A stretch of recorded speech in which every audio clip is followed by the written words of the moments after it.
Hello, welcome back all you lovely people out there. And if you're here for the first time, welcome. I've got a little something different to bring to the table today, in case you couldn't tell already. I was contacted by the company Frunsi, and they asked if I was interested in reviewing their drawing tablet. So that's why I'm going to be showing all of you art lovers today. Introducing the Frunsi RubensTab standalone 10-inch display drawing tablet. Standalone meaning you can draw directly on screen and you wouldn't have to connect it to any device. The fun is all in one! I'll be reviewing my thoughts on the tablet while drawing my characters Gigi and Andy, as well as showing the unboxing of the tablet and its add-ons. First, I'll start off with the unboxing. Some of the products I unboxed came better packaged in the beginning, but recording with one hand made unboxing a wee bit difficult, so I had to manhandle some of the products off screen. Just thought I'd mention that because this all came packed much neater than it might look. The contents inside the box include a dust cloth, two-way white gloves, a drawing glove, a battery-powered pen plus an extra battery, a cleaning brush, nope, not a makeup brush, but I suppose you can use this for your blushing purposes too, the USB cable and charger, the quick start guide, and a little thank you for purchasing card. It also comes with an adjustable magnetic tablet case, which is pretty sweet considering you usually have to buy these separately. It was real sturdy and easy to handle when I tried it out, and it kept the tablet itself secure and protected. And of course, here's the tablet itself. Its portable size makes it very easy to carry on the go.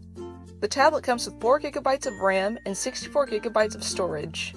It has a long-lasting battery life that can last up to 5 hours of working time. It also comes with a pre-installed drawing app Autodesk Sketchbook, with its unlocked brushes and features. This is what I chose to draw with in the speed draw portion of the video, but you can always download more drawing apps from the Play Store.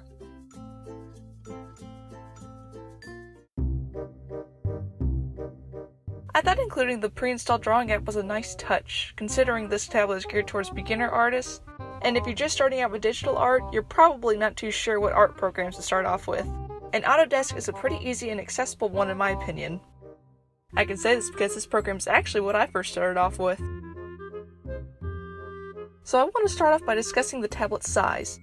Like I mentioned earlier, it has a 10-inch display size as well as a resolution size of 1920 by 1200 pixels.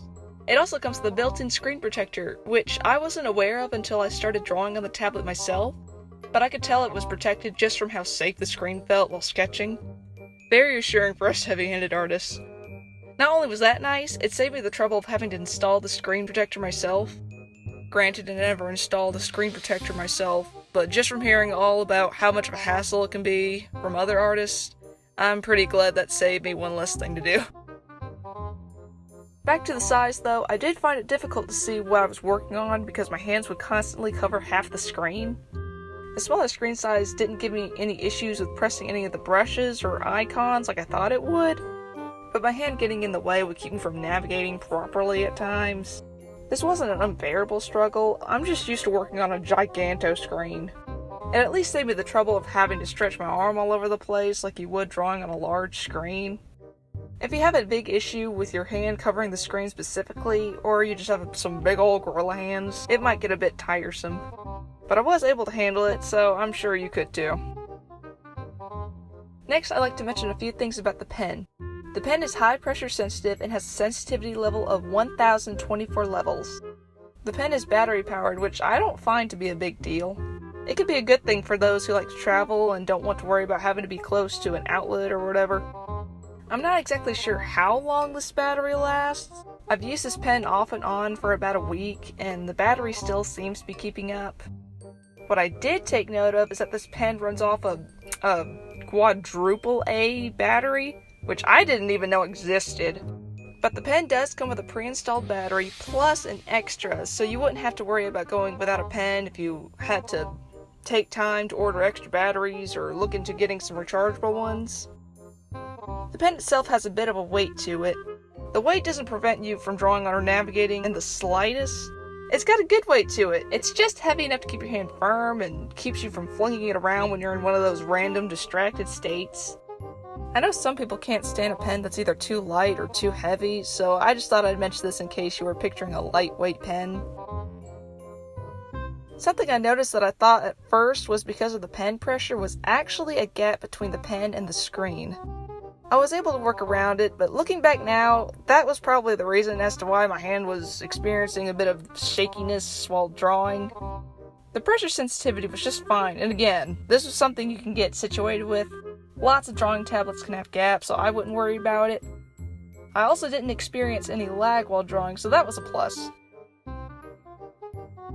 One thing I noticed while doing more research on the tablet was that some people had experienced a color difference in the tablet's screen compared to their laptops, iPads, etc.